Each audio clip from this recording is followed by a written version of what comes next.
Mesdames et messieurs, bonsoir. Au sommaire de ce journal, l'école béninoise ouvre à nouveau ses portes pour l'année scolaire et académique 2023-2024. La reprise des classes est effective sur l'ensemble du territoire national. Dans le département du littoral, une équipe de notre rédaction a sillonné quelques écoles publiques comme privées. Le constat dans ce journal. Et comme vous le savez, une bonne rentrée passe par l'acquisition de fournitures scolaires, mais il faut reconnaître que certaines franges de la société peinent à s'offrir le minimum nécessaire pour aller à l'école. Heureusement que certaines personnes charitables veillent au grain pour les accompagner. C'est d'ailleurs le cas du cadre de réflexion et de concertation des musulmans du Mono qui a fait don de kits scolaires aux enfants démunis du département. Les détails dans un instant. Et la rentrée scolaire, c'est aussi la sécurité des enfants sur les axes routiers. Le Centre national de sécurité routière s'engage donc pour qu'aucun écolier ne soit tué par accident au cours de l'année scolaire 2023-2024. Les responsables du CNSR ont alors lancé une campagne dénommée « La marche vers l'école ». Le lancement de l'édition 2023 de cette campagne s'est déroulé ce vendredi à Parakou. Voilà pour le titre. Mesdames et messieurs, à nouveau, bonsoir.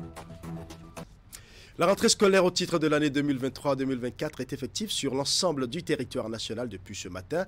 Dans le département du littoral, une équipe de notre rédaction a sillonné quelques écoles publiques comme privées pour le constat. Pour l'instant, aucun dysfonctionnement n'est à signaler sur l'ensemble des établissements scolaires parcourus par notre équipe de reportage. Voici le compte-rendu de Teddy Goudalo présenté par William Cliquant. Allez, ça y est, tout le monde a écrit l'alphabet là? Oui! Jour de la rentrée scolaire 2023-2024. Ici au complexe scolaire Siké Sud, à Cotonou, les apprenants du cours préparatoire reçoivent déjà les premières notions.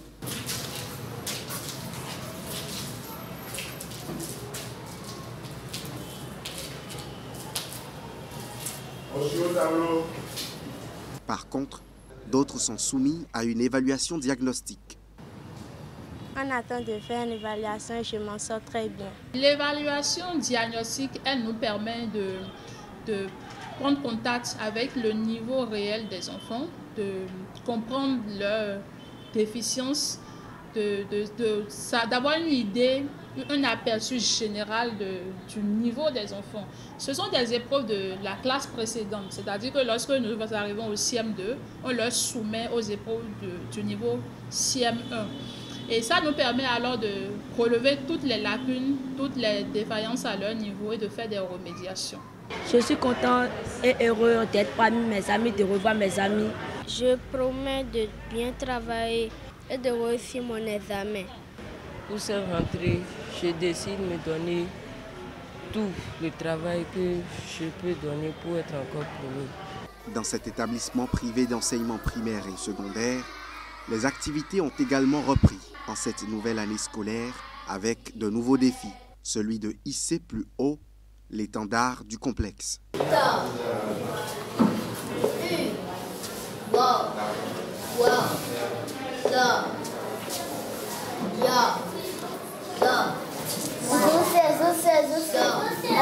vous devrez être premier du Bénin, meilleur au BPC, au CAP ou au baccalauréat, c'est aujourd'hui que ça commence. Nous avons travaillé avec les professeurs, nous avons géré les emplois du temps, tout est affiché, nous avons précisé le cadre de travail pour améliorer les performances. Face à ces apprenants de la classe de 6e, cet encadreur donne les directives pour réussir sa matière, les sciences de la vie et de la terre. Nous sommes ici au collège d'enseignement général de Zogbo. Il y a même les professeurs qui ont commencé déjà à donner les cours aux élèves.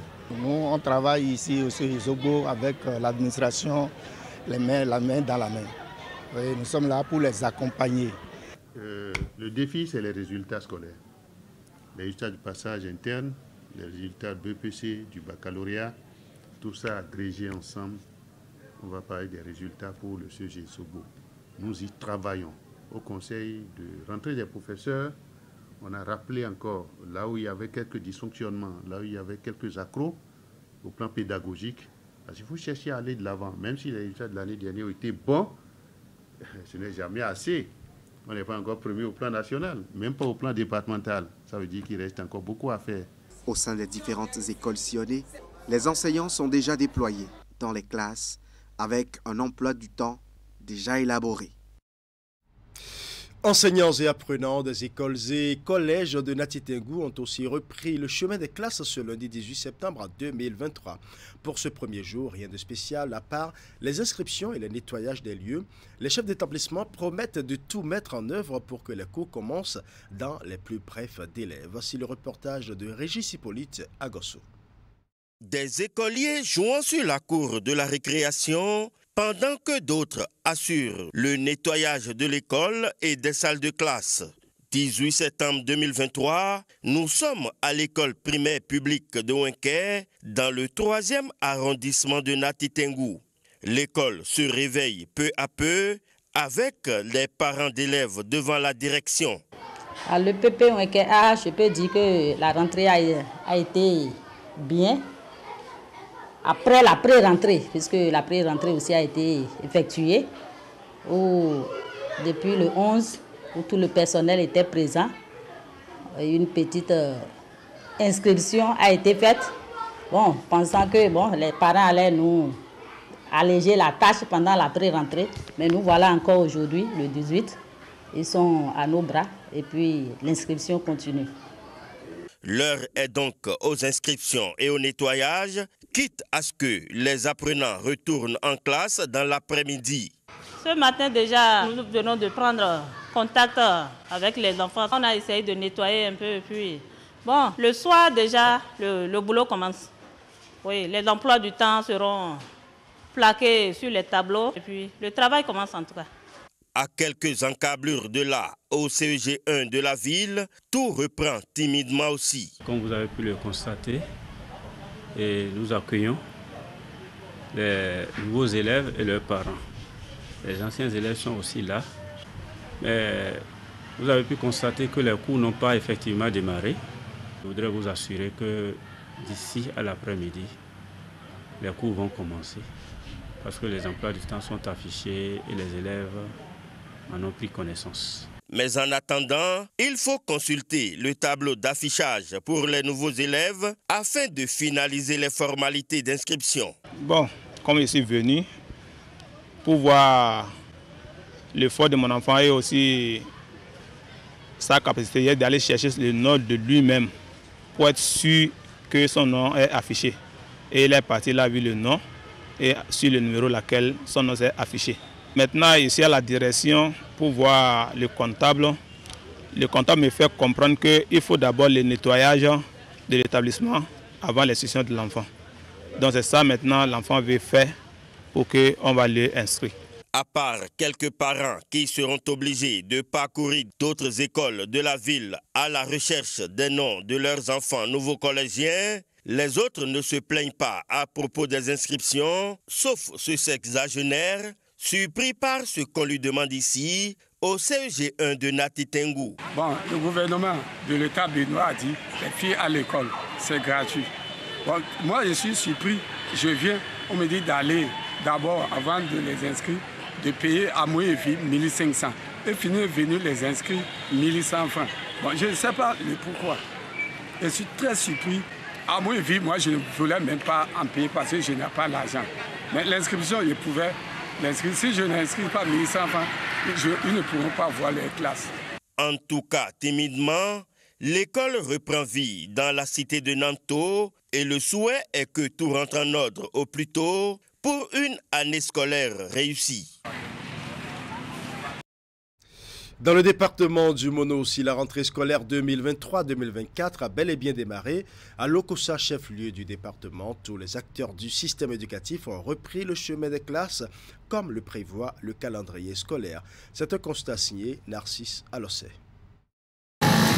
Les rues de Lokossa tôt ce lundi 18 septembre 2023. La parade des élèves et écoliers reprend après les vacances scolaires. Tous les établissements grouillent de monde avec un sentiment qui prédomine, la joie. Oui, sentiment de joie parce qu'on a l'amabilité de revoir nos camarades qu'on n'avait plus retrouvés pendant les vacances, quoi. Ça fait longtemps que je les ai plus vus. Bon, je les ai vus aujourd'hui maintenant. Je suis très contente de commencer la rentrée avec eux ensemble. Au collège d'enseignement général numéro 1 de la ville se dressent de longues files d'apprenants, pour la plupart des lauréats au dernier certificat d'études primaires CEP. Ils sont soumis ici aux formalités d'inscription au collège. À côté des parents qui, visiblement, sont en retard dans la consultation des listes des admis au CEP. Un moment, on m'avait dit que les trucs se font en ligne. J'ai tout essayé, ça n'a pas marché. Donc je me suis dit, bon, je vais sacrifier la journée d'aujourd'hui pour faire tout ce qu'il y a. Sacrifier toute une journée ne semble pas du goût de certaines administrations dans le secondaire.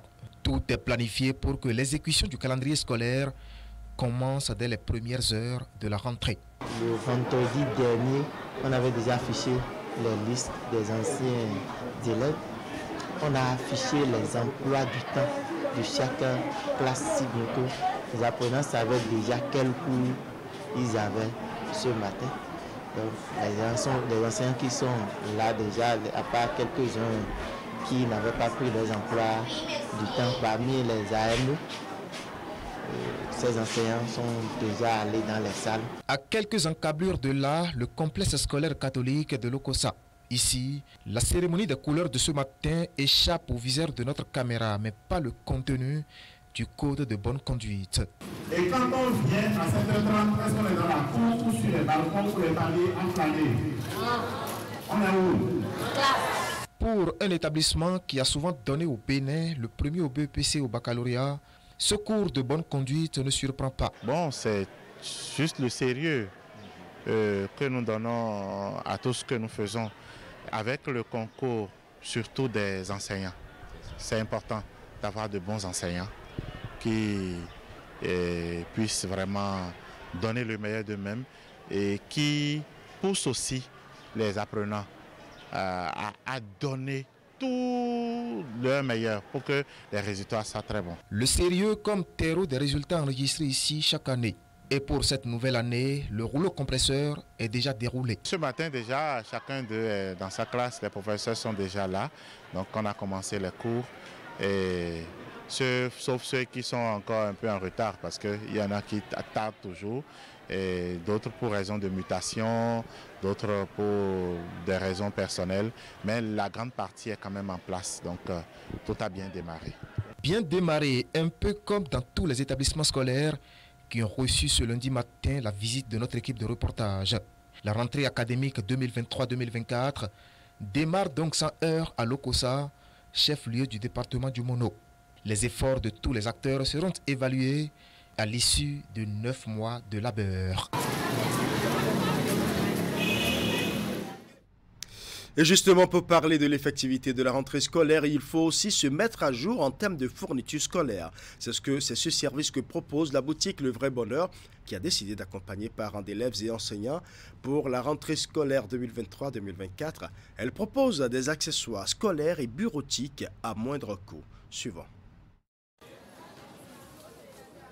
C'est déjà la rentrée scolaire 2023-2024. La boutique Le Vrai Bonheur vous propose des articles scolaires à moindre coût. Dans les rayons, retrouvez tous les accessoires pour effectuer une bonne rentrée aux enfants. Nous vendons des cahiers de 100 pages, le paquet à 1150, 1300, 1500, ça dépend de la qualité.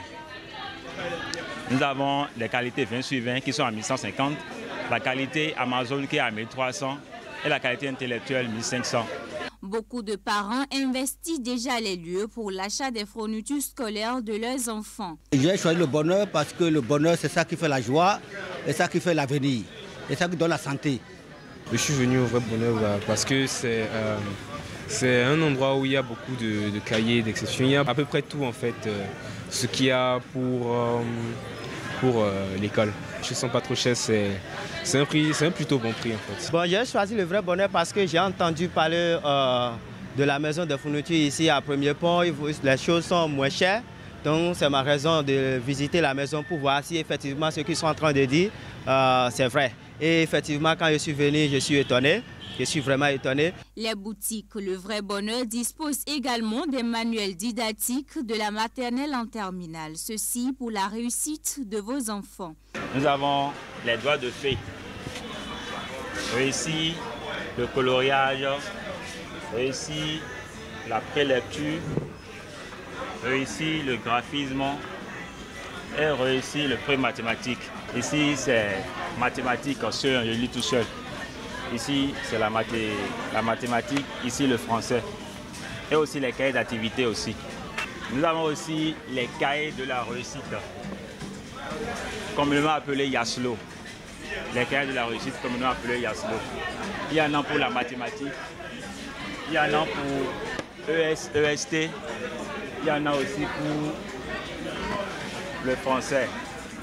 Ici, c'est les cours secondaires de la 6e jusqu'en terminale. On a physique, on a réussi en mathématiques, les passions des maths, Siam Plus, Nectariel, Gardo, Éveil, Dynamique, Tomasino et les conquêtes. On a aussi les livres en anglais du 6e jusqu'en terminale. Les boutiques Le Vrai Bonheur sont présentes dans plusieurs quartiers de Cotonou. Elles sont situées à Gla, Premier Pont, à Sainte-Rita, Africa Land, à côté du pont de Fifadi, à Akwakpa, Kraofou, et Lawadje et à Ekpe dans la commune de Semepoji. Elles promettent une satisfaction totale avec une équipe de jeunes et accueillantes. Nous allons à présent faire un tour à Koudo dans la commune de Lokossa où la fondation Rodeo Maïkba gratifie les meilleurs élèves de l'arrondissement.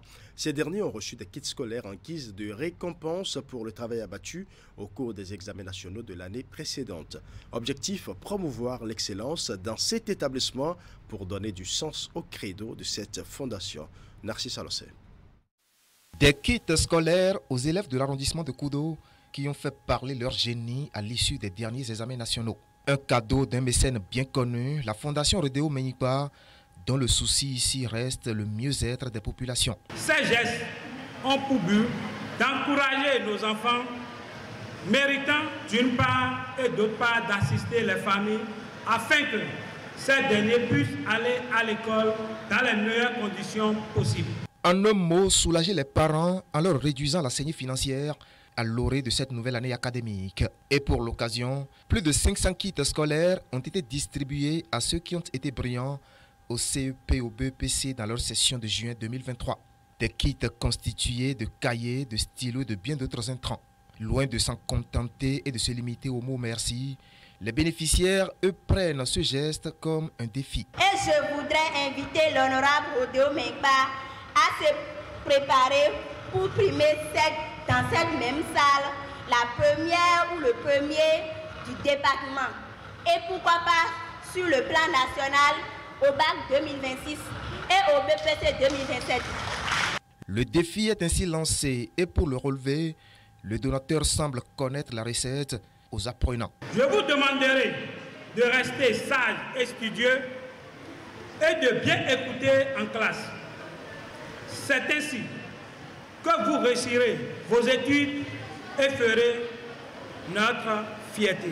Et justement, à la quête de cette fierté, la Fondation Rodeo Maïkba concentre ses efforts depuis des années dans la promotion de l'excellence à travers la remise de kits aux élèves et l'organisation régulière des cours de renforcement dans toute la commune de Lokossa. C'est louable et c'est ça que nous voulons pour Koudo. Koudo a été longtemps marginalisé en termes de cadre. Il a vu juste, car l'éducation est la clé de voûte de tout développement. Les mots me manquent pour le remercier et je lui souhaite longévité, beaucoup de succès et beaucoup de courage dans ses actions. Koudo est un arrondissement de Lokossa, chef-lieu du département du Mono. À son service pour l'épanouissement des populations, la Fondation Rodeo Maïkba qui ajoute à son catalogue de culture de l'excellence la promotion des jeunes et celle de la gente féminine.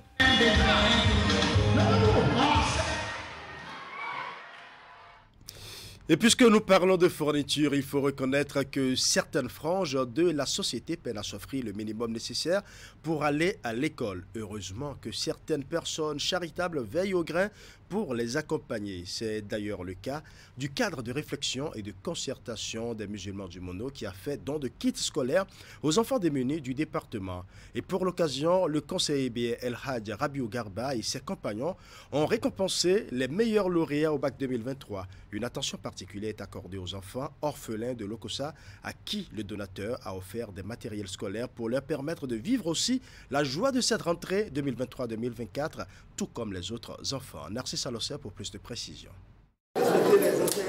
Il diffère de l'éducation pour tous une priorité et chaque année, il joint l'acte à la parole.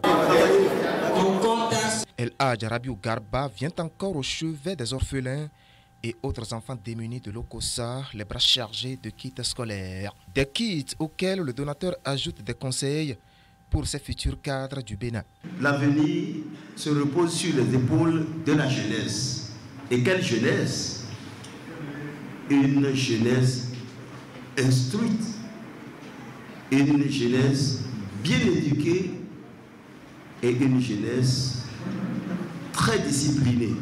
Le pays aujourd'hui est dirigé par un grand monsieur du nom de Patrice Athanase Guillaume Talon, qui est en train d'inscrire le pays dans une dynamique du travail bien fait. Donc je ne peux que vous exhorter à maintenir le cap dans la discipline et dans l'amour au travail.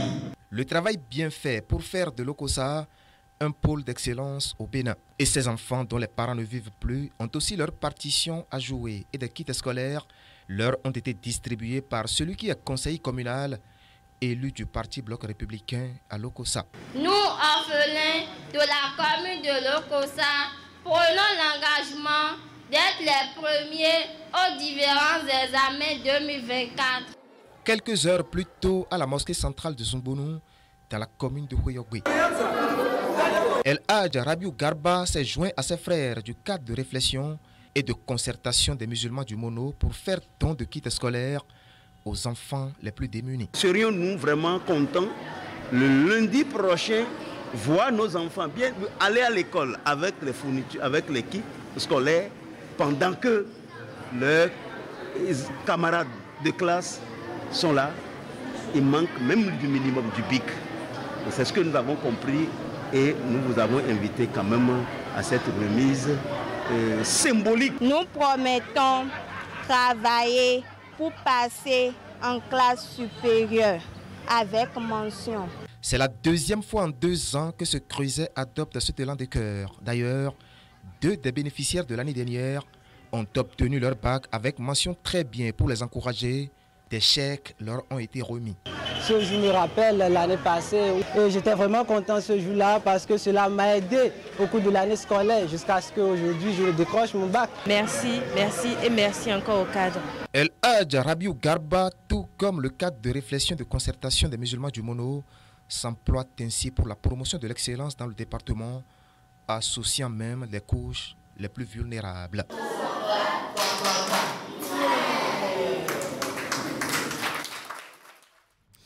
Un autre geste de générosité à la veille de cette rentrée scolaire, c'était à Kmakba à Cotonou.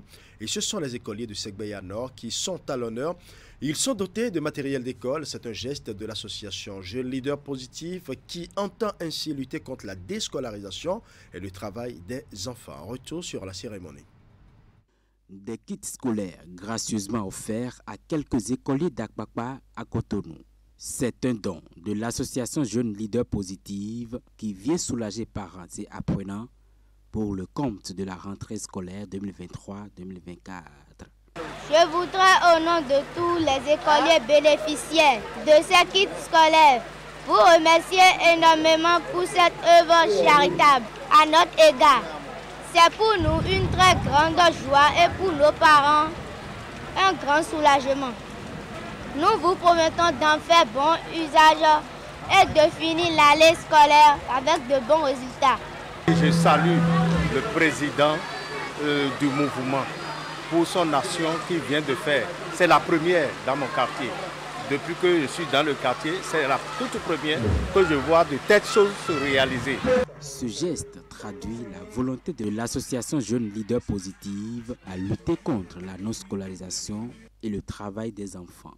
François Fadanoubo et son équipe se soucient donc de la bonne éducation de ces apprenants, ce qui justifie la mise à disposition de ces matériels scolaires. L'association Jeunes Leaders Positives agit pour le bien-être social, agit pour le développement à la base. Et c'est justement la raison qui nous rassemble ici aujourd'hui. Chers parents, chers amis, chers invités, je sais combien vous tenez à la réussite de vos enfants et je partage pleinement votre désir de les voir grandir dans les meilleures conditions qu'ils soient. La scolarisation de nos enfants favorise leurs meilleures conditions qu'ils soient, leur meilleur épanouissement personnel et le développement collectif de notre société.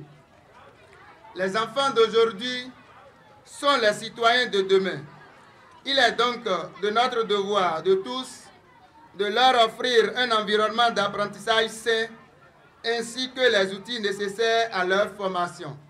La rentrée scolaire 2023-2024 est donc assurée pour ces écoliers bénéficiaires du sens de générosité de l'association Jeunes Leaders Positives. La rentrée scolaire, c'est aussi la sécurité des enfants sur les axes routiers et le Centre national de sécurité routière s'engage pour l'opération Zéro écolier tué par accident de la route au cours de l'année scolaire 2023-2024. Et les responsables du CNSR ont lancé à cet effet une campagne dénommée La Marche vers l'école. Le lancement de l'édition 2023 de cette campagne s'est déroulé ce vendredi 15 septembre 2023 à Parakou. C'est un reportage signé Epiphane Chabi.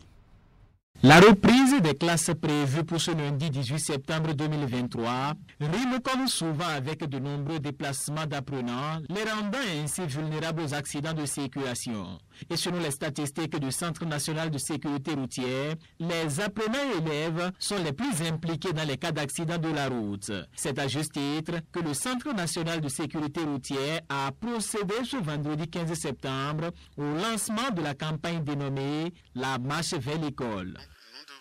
À chaque fois, dans nos actes quotidiens, essayer de protéger nos enfants. Et dans la salle, nous avons passé un téléfilm qui montre qu'ailleurs, ces enfants sur le chemin de l'école, on prend toutes les dispositions pour les protéger. Dans sa mission régalienne de prévention routière, cette approche de sensibilisation organisée par le Centre national de sécurité routière a pour but d'appeler les différentes couches sociales à s'impliquer dans la sécurité des apprenants sur nos routes. Et le choix de la ville de Parakou pour abriter l'édition 2023 de cette campagne n'est rien d'autre que la reconnaissance des nombreux efforts des responsables de CNSR Zone Nord dans la lutte contre les incidents routiers. Parakou est honoré d'abriter le lancement officiel de cette édition de la campagne dénommée Campagne La Marche vers l'école. Merci aux responsables à divers niveaux qui ont porté leur choix sur la ville de Parakou et par ricochet les 4 départements du Septentrion. La sécurité routière est l'affaire de tous. Nos conseils sur nos lieux de travail, nos pratiques quotidiennes du respect du code de la route sauveront des vies. Traverser la voie, c'est un grand souci. Et nous, en tant qu'adultes, nous devons obéir au code de la route pour éviter la survenance de ces accidents parfois dramatiques. Je salue cette initiative du Centre national de sécurité routière d'organiser la présente campagne de sécurisation des itinéraires et à bord des établissements d'enseignement dénommée campagne Marche vers l'école. Après les différentes allocutions prononcées et qui révèlent l'importance de cette campagne, les acteurs impliqués dans la sécurité routière dans la ville de Parakou se sont unanimement engagés pour 0 apprenant tué par accident au cours de cette année scolaire 2023-2024.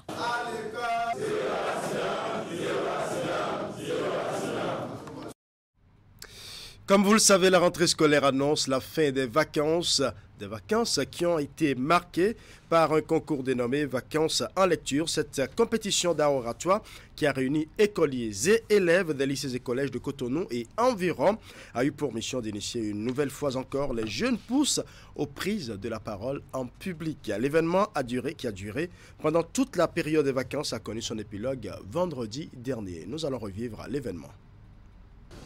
Chers parents, vous l'avez donc tous compris, l'intention est bonne. Mais l'acte est comment? Mauvais. L'acte est comment? Mauvais. L'acte est mauvais, mes chers parents. Distinguez-moi du jury. Mesdames et messieurs, je vous remercie.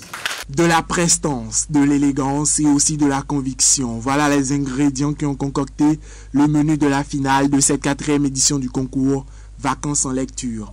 Ces jeunes collégiens et collégiennes ont relevé le défi de lire 8 livres en 8 semaines. De bande dessinée de Stéphane Valentin et de Laurent Boussin. Comptant exactement 41 pages, parues en 2010 aux éditions Jouvence Jeunesse et appartenant à la collection La Bande à lire. Heureusement que le plan échoua. Bonne maman attrape une pneumonie et se fait passer pour morte. Très vite, Saka grandit et à sa prise de maturité, il livra des garçons. À tour de rôle, ils ont livré le résultat de leurs études livresques devant un jury attentif et des parents qui ont massivement fait le déplacement. Un exercice réussi par certains, un peu moins pour d'autres. Le bonheur ne se trouve pas.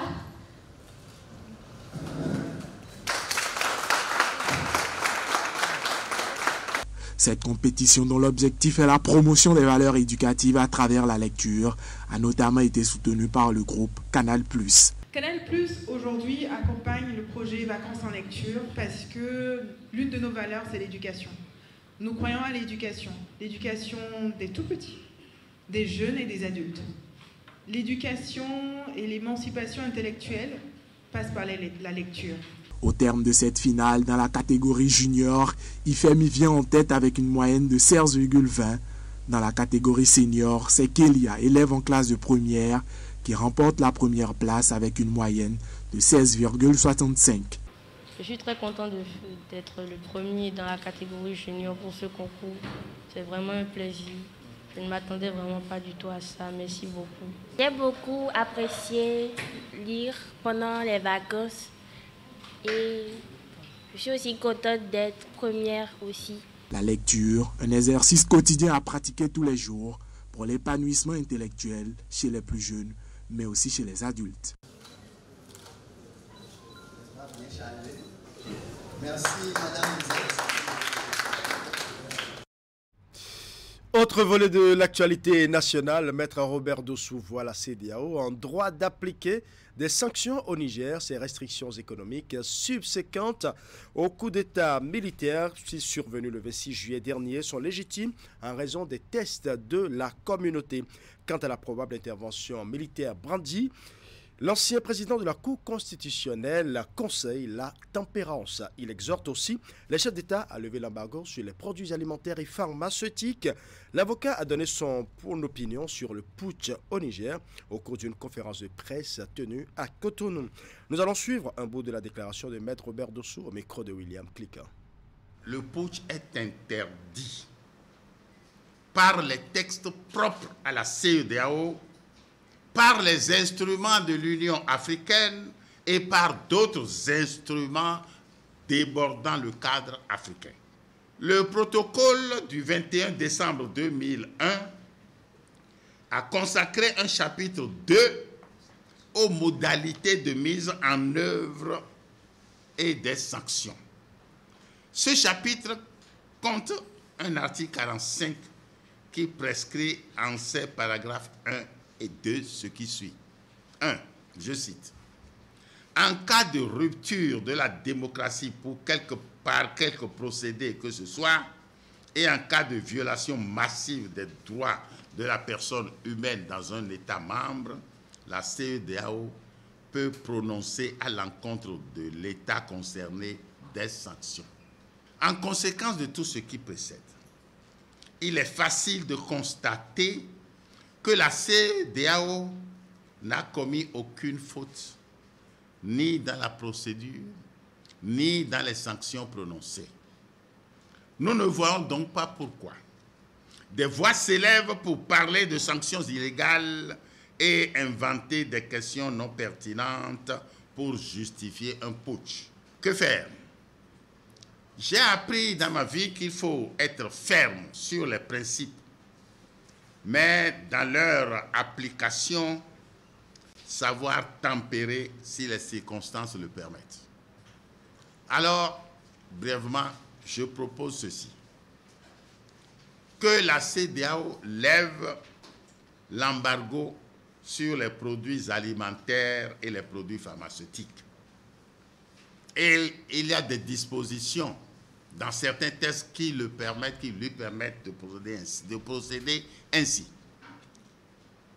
pour des questions humanitaires. 2.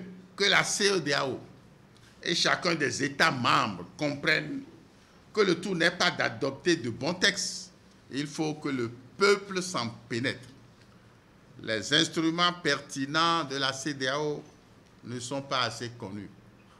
Il faut donc que cela soit enseigné dans les écoles civiles et militaires.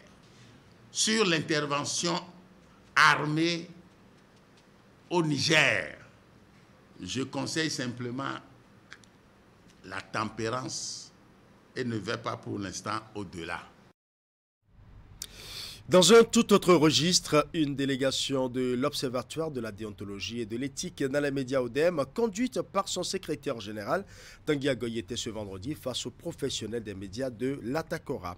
L'objectif de cette descente est de prendre contact avec les journalistes et leur rappeler la mission qui est la leur dans l'exercice de leur métier. Une initiative qui se tient dans le cadre du lancement des journées éthiques et déontologiques 2023. La séance de travail a eu lieu dans les locaux de la radio Nanto à Natitengo. Reportage. Prendre contact avec les professionnels des médias de l'Atakora et en même temps rappeler leur leitmotiv dans l'exercice de leur métier.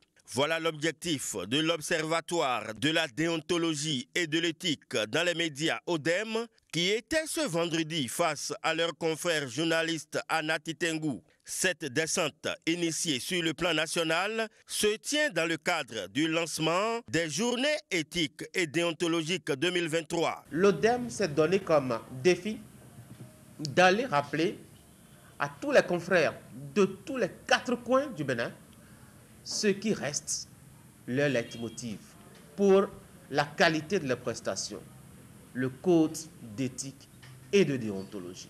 La 9e mandature de l'ODEM entend redorer le blason après la mandature précédente qui était presque inexistante. Vous savez que l'ODEM, en tout cas la mandature précédente, a connu beaucoup de difficultés et qu'elle n'a pratiquement pas existé durant toute sa mandature et que, absence de chat favorisant l'affaire, les souris ont beaucoup dansé parce que le tribunal ne travaillait pas.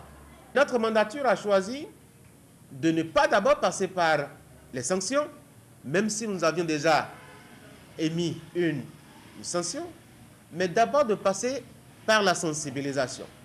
Une initiative de Vital Ahatonji et son équipe appréciée à sa juste valeur. Nous allons ensemble laver le linge sale pour que nous puissions avoir des productions beaucoup plus fortes, beaucoup plus accrochantes. Chers amis journalistes, chers partenaires locaux, nous ne pouvons que saluer les efforts de l'Observatoire de la déontologie et de l'éthique dans les médias qui œuvrent sans relâche pour promouvoir une presse de qualité et professionnelle au Bénin. Un débat sur le thème l'éthique et la déontologie à l'épreuve du numérique a permis aux journalistes présents de voir l'importance de cette rencontre. Cette rencontre nous a permis de faire un partage d'informations et d'expériences. Et nous avons revisité quelques tests qui régissent la profession. Et je pense que c'est une très belle initiative. Ils sont revenus sur notre cahier de charge, je peux dire sur notre Bible qui est le code de déontologie. on demande à l'ODEM de toujours nous accompagner, puisque si un journaliste est en difficulté, l'organe de régulation aussi est en difficulté et ça montre la fragilité de nos organes. À la fin de cette séance, plusieurs documents ont été remis aux organes présents sur le territoire de la Takora, comme pour les renvoyer à leur mission. Parlons à présent de l'association Alpha Taka qui multiplie les projets et initiatives pour le bien-être des couches défavorisées. Au lendemain de la distribution des fauteuils roulants aux personnes handicapées à la Tétengu, elle vient remettre ce mercredi 13 septembre des tricycles aux jeunes candidats à l'immigration. Cette démarche de Alpha Taka vise à freiner l'immigration clandestine car les bénéficiaires vont utiliser ces tricycles pour le transport des biens moyennant rémunération. Nous allons suivre. C'est ce geste qui consacre la remise symbolique des tricycles motorisés à ces jeunes désœuvrés de la ville de Djougou. À travers ce geste, l'association Alpha Taka, avec l'appui financier de Al-Hidayah de Koweït, entend accompagner les bénéficiaires, pour la plupart candidats à l'immigration, à se lancer dans le transport interurbain à l'aide de ces tricycles. Toute chose qui leur permettra d'être autonomes. Vu l'impasse dans laquelle se trouve la jeunesse aujourd'hui, dans l'immigration clandestine et le chômage, l'urgence d'intervenir pour diminuer le fléau est plus que jamais actée par l'association Alpha Taka en collaboration avec la mairie de Djougou et la direction départementale des affaires sociales. Grâce à ce partenariat, nous avons mis à la disposition des jeunes les moyens comme les tricycles pour se débrouiller avec. Chers bénéficiaires, la meilleure façon de nous réjouir est de travailler ardemment avec ces moyens et d'être libres et autonomes. Pour finir, nous allons dire merci à notre partenaire de tous les jours, Al-Hidayah de Koweït, qui, sans son tout soutien, on ne peut assister à cette cérémonie de grande envergure. 2 ans maximum, c'est l'échéance du remboursement retenu pour les bénéficiaires. Chacun d'eux est tenu de régler la facture de son tricycle, mais sans intérêt. La démarche de cette association caritative enchante aussi bien les bénéficiaires que le représentant du maire de Djougou. On remercie Alpha Taka, longue vie, la stabilité, la paix, la stabilité et la joie envers Alpha Taka. Je voudrais, au nom du conseil communal de la ville à entrée, c'est-à-dire la commune de Djougou, remercier le PDG de Ataseco qui aujourd'hui est en train d'offrir quelques tricycles à la jeunesse de Djougou. Ceci dans le but d'accompagner la mairie qui aujourd'hui, le problème de migration de la jeunesse de Djougou est une grande préoccupation.